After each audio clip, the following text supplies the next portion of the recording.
just to follow up on that, are you concerned around a potential lawsuit moving forward against the orders around that? And also, I know you're aware of the work that a lot of parents and others are doing online through their COVID trackers and things like that. Why are the number of exposures much higher on something like a COVID tracker than what the province is reporting? Is there a gap there in terms of the cases that we're seeing at schools compared to the reality?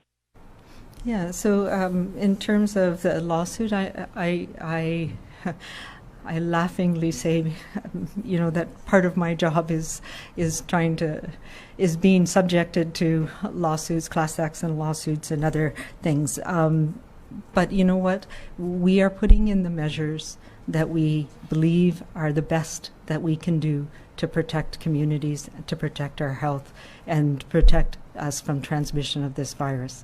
And there is a balancing that we do with every measure that comes into play.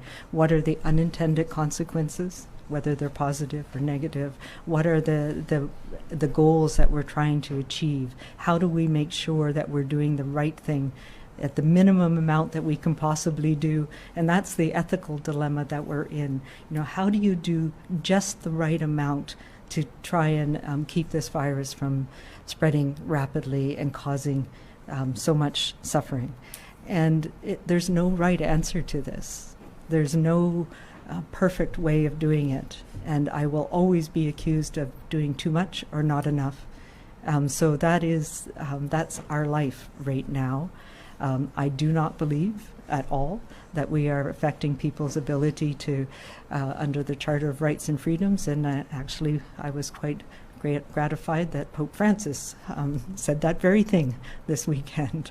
This is about taking those measures to protect people from this virus, and no more so than when we come together as a community indoors right now. That puts people at risk.